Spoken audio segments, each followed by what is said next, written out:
आवाज माझा वृत्तवाहिनीत आपल्या सगळ्यांचं स्वागत. वळूयाच्या काही ठळक घडामोडींकडे. जागतिक चिमणी दिवसाचं औचित्य साधून चिमणी वाचवा उपक्रमासाठी 5 लाख रुपये अर्थसंकल्पात तरतूद. ठाणे महापालिका आयुक्त. वागळे एस्टेटचा पादचारी उड्डाणपूल फक्त शोभेकरता.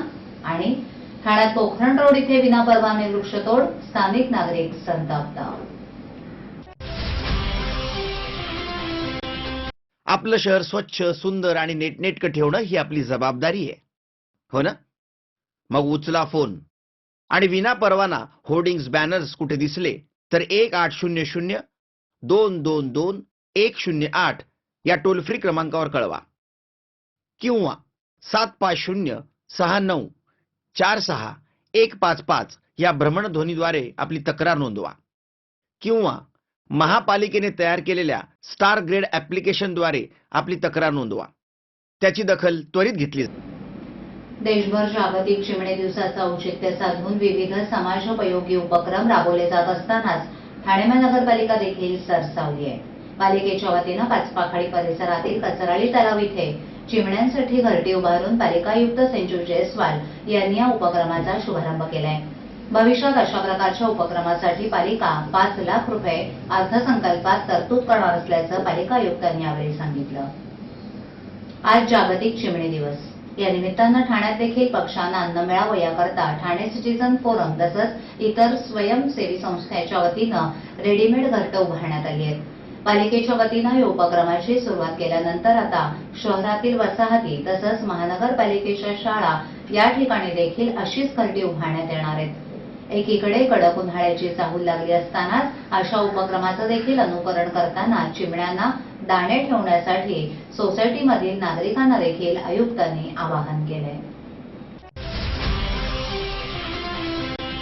पादचाऱ्यांना रस्ता ओलांडणं सोयीचं जावं यासाठी ठाणे महापालिकेनं वागळे इस्टेट परिसरात उभारलेले स्कायवॉक केवळ शोभेचे ठरू लागले असून लाखो रुपये खर्च करून उभारलेल्या या मार्गिकांचा वापर प्रवाशांकडून अपवादानच होत असल्यानं हा दिखाऊपणा नेमका कशासाठी असा सवाल आता उपस्थित होतोय.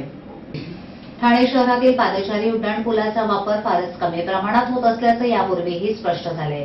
वागळे इस्टेट येथील जुन्या पासपोर्ट कार्यालयालगत उभारलेल्या स्कायवॉकची अवस्था फारशी वेगळी नाही. पदपथ नसलेल्या रस्त्यांवर पदपथांची बांधणी, नव्यानं बांधलेले पदपथ उघडून तिथे ब्लॉक्स बसवणं असे उद्योग पालिकेच्या अभियंता विभागाकडून वर्षभर सुरू आहेत. या कामांवर दरवर्षी कोट्यवधी रुपये खर्च होत आहेत. एवढा मोठा खर्च करून बांधलेले पदपथ पादचाऱ्यांना वापरता येत नसल्याची परिस्थिती शहरातील अनेक भागात दिसतेय. एकदा पदपथ तयार झाला की त्यावर लगेचच विक्रेत्यांचं अतिक्रमण सुरू होतं. दरम्यान गर्दीच्या चौकांमध्ये पादचाऱ्यांना सहजपणे रस्ता ओलांडता यावा यासाठी पालिकेनं शहरात काही ठिकाणी पादचारी पूल बांधलेत. ठाण्यातील वागळे इस्टेट येथील जुने पारपत्र कार्यालय इथे चेक नाक्यापासून वागळे इस्टेटकडे येणारा रस्ता, पडवळनगर इथे जाणारा, हजुरी इथे जाणारा रस्ता, क्रमांक 16 कडे जाणारा रस्ता असे 4 रस्ते एकत्र येतात. त्यामुळे या ठिकाणी कायम वाहनांची वर्दळ असते. यासाठी पालिका प्रशासनानं या भागात कोट्यवधी खर्च करून पादचाऱ्यांसाठी अद्ययावत पादचारी पुलाची उभारणी केली. एवढंच नव्हे तर अपंगांसाठीही विशेष व्यवस्था केली. तरी प्रवासी भरधाव वेगानं येणाऱ्या गाड्यांची पर्वा न करता रस्ता ओलांडताना दिसतायत.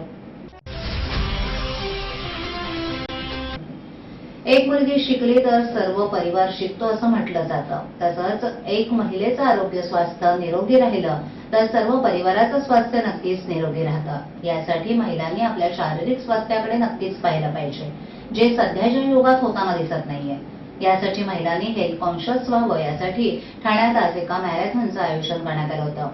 काही सामाजिक संस्थांनी पुढे येऊन हा उपक्रम राबवलाय. जवळपास 4000 महिलांनी यात सहभाग घेतला होता. खास वैशिष्ट्य म्हणजे काही महिलांनी आपल्या लहान चिमुकल्यांसहित म्हणजेच वॉकर बेल्टनं आपल्या पोटा किंवा पाठीला या लहान मुलांना बांधून यात सहभाग घेतला होता. या मॅरेथॉनची सुरुवात सिनेकलाकार मिलिंद सोमाणे यांच्या हस्ते करण्यात आली. कुटुंबामधील सर्वात महत्वाचा घटक म्हणजे स्त्री. ती अनेक भूमिका आपल्या परिवारात बजावत असते. मग ती पहिलं घरची मुलगी, मग बायको, मग आई आणि घरातील एक केंद्रबिंदू बनते.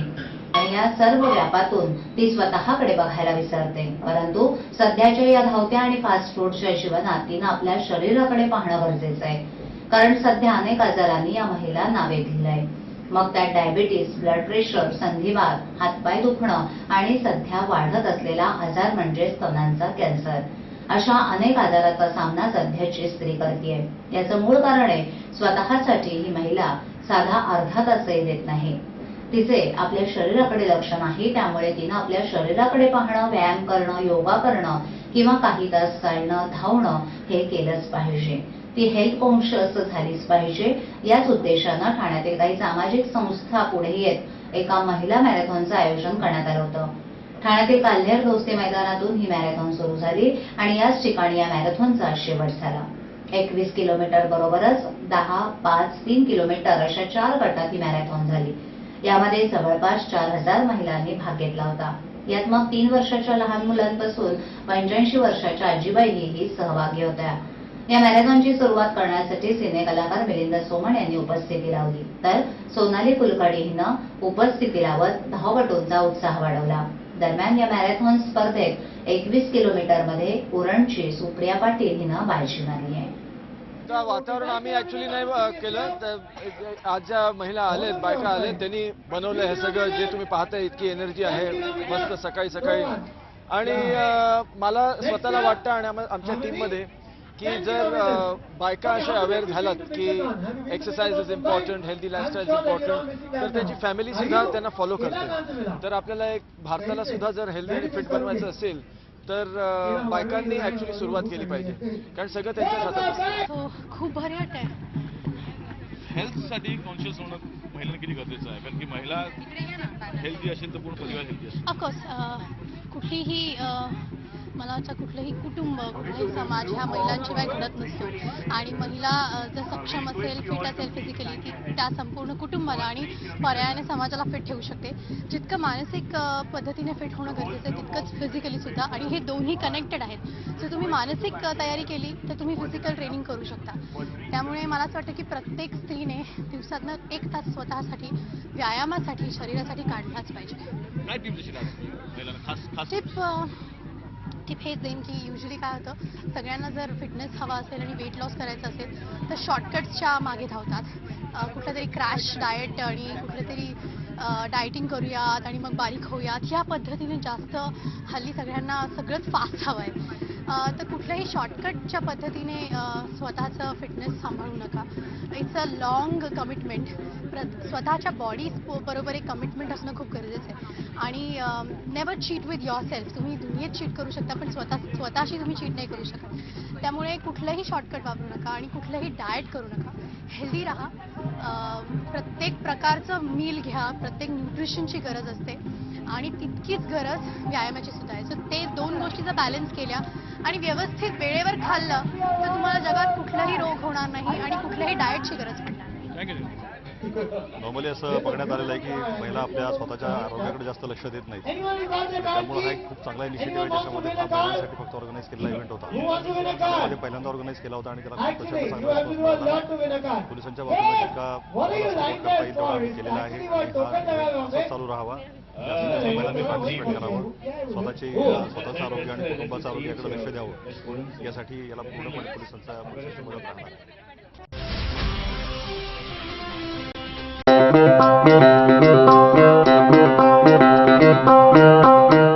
Zip your wallets, don't worry, money will travel swift and fast. 'Cause TJSB का नया है ये magic Transact app. Transact zap, Transact app. एक ही virtual ID से transaction है secure and safe. Just tap the tab of Transact app and make your life all sorted. पैसा आया पैसा भेजा हो गया चुटकी का खेल. Simple, easy, fast है ये Transact just like a finger snap. Transact app, Transact app. गेली 25 वर्ष गोपिनेश्वर सांस्कृतिक न्यास भारतीय नववर्ष यात्रेचं आयोजन अतिशय शिस्तबद्ध पद्धतीनं करतंय. यावर्षी मंगळवारी 28 मार्च रोजी गुढीपाडवा असून त्याच दिवशी नववर्ष यात्रेचं आयोजन करण्यात आलं आहे. सकाळी ठीक 7 वाजता श्री गोपिनेश्वर पालखीचं पारंपरिक प्रथेनुसार वाजत गाजत प्रस्थान होईल. प्रथम ठाण्यातील श्री सिद्धिविनायकाचं दर्शन घेऊन पालखी आणि इतर पादचारी जांभळी नाका, रंगोबापूची चौक या मार्गानं दगडी शाळेकडे निघतील. त्यावेळी तलावपाळीवर उभे असलेले चित्ररथ आपापल्या क्रमानुसार पालखी बरोबर येऊन पालखीचं रूपांतर भव्य अशा स्वागत यात्रेत येईल. ही स्वागत यात्रा पुढे गजानन महाराज चौक, हरिनिवास चौक, विष्णुनगर, कंटाळी चौक, गोखले मार्ग, समर्थ भंडारपर्यंत येईल. पुढे राममारुती मार्ग, पुन्हा गाडगीळ चौक, तलावपाळी मार्गे पुन्हा श्री कोपिनेश्वर मंदिरात येईल. मंदिरात आरती आणि प्रसाद वाटप झाल्यानंतर कार्यक्रमाची सांगता होईल. सोमवार 27 मार्च रोजी सायंकाळी मासुंदा तलावपाळी इथे दीपोत्सव साजरा करण्यात येईल. हजारो नागरिक तेलाचे दिवे, मेणाच्या पणत्या आणून तलावपाळी सुशोभित आणि तेजोमय करतील. दीपोत्सवाच्या आधी पूर्वसंध्येला सायंकाळी 6 वाजता विविध सांस्कृतिक कार्यक्रमांचं आयोजन करण्यात आलं आहे. यामध्ये प्रामुख्यानं साईकृपा हॉटेल समोरच्या घाटावर नृत्यधारा, अहिल्यादेवी घाटावर जिम्नॅस्टिकचं सादरीकरण आणि वाद्यवृंद तसंच शिवाजी महाराजांच्या पुतळ्याच्या इथे परीक्षित शेवडे यांचे संभाजी महाराज या विषयावरील प्रवचन आहे. गुढीपाडव्याच्या निमित्तानं संस्कार भारती या संस्थेतर्फे श्रीराम व्यायामशाळा इथे भव्य रांगोळी काढण्यात येणार आहे. छत्रपती श्री शिवाजी महाराजांच्या जयंतीचं औचित्य साधून प्रसिद्ध नाणी संग्रहक आणि अभ्यासक प्रशांत ठोसर यांच्या संग्रहातील नाण्यांचं प्रदर्शन ठाणे पूर्व येथील कोपरी भागातील पारशीवाडीत आयोजित करण्यात आलं होतं. या प्रदर्शनाचं आयोजन पारशीवाडीतील शिवदुर्ग ग्रुप या दुर्ग भ्रमण आणि संवर्धन करणाऱ्या तरुणांच्या समूहानं केलं. सकाळी 11च्या सुमारास नाणे संग्रहक आणि अभ्यासक प्रशांत ठोसर आणि त्यांचे मार्गदर्शक आणि ज्येष्ठ अभ्यासक विनायक निस्तुरे यांच्या हस्ते प्रदर्शनाचं उद्घाटन झालं. या प्रदर्शनात काही शिवपूर्वकालीन नाणी आहेत. प्रामुख्यानं शिवकालीन, मराठी शाही आणि ब्रिटिशकालीन भारतीय नाणी आणि मुद्रा प्रदर्शनात ठेवण्यात आल्या होत्या. तसंच त्या नाण्यांची राजकीय आणि ऐतिहासिक माहिती देखील मांडण्यात आली होती. यात राजाराम महाराजांची नाणी दुर्मिळ असल्याचं प्रशांत ठोसर म्हणाले. शिवराई, सोन्याची नाणी, होळकर आणि सयाजीराव गायकवाड यांचीही विविध नाणी आहेत.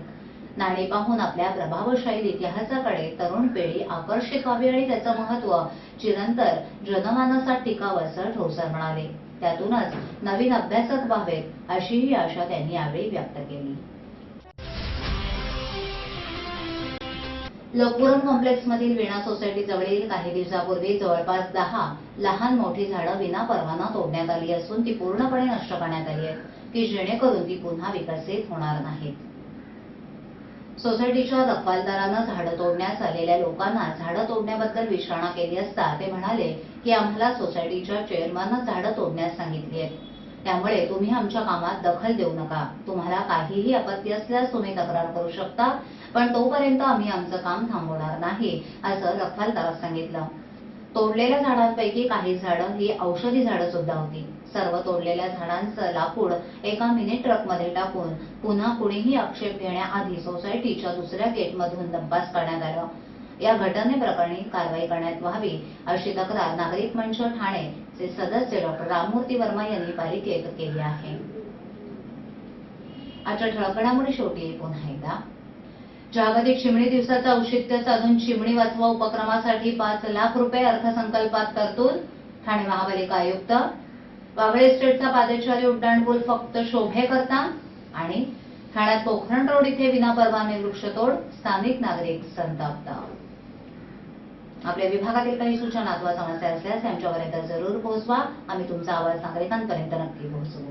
आम्हाला संपर्क करण्यासाठी आमचा पत्ता आवाज माझा 103 सैलेख आदर्शनगर समोर कोलघाट रोड ठाणे पश्चिम. आमचा दूरध्वनी क्रमांक 9773033326. आमचा ईमेल आयडी awazmaza.tvnews@gmail.com. आवाज माझावर एखादी बातमी पाहिजे होऊन गेली असल्यास युट्यूबवर ती तुम्ही पाहू शकता. तर मग उद्या पुन्हा भेटू याच वेळी याच ठिकाणी काही नवीन घडामोडींसह आवाज माझा वृत्तवाहिनी. तोपर्यंत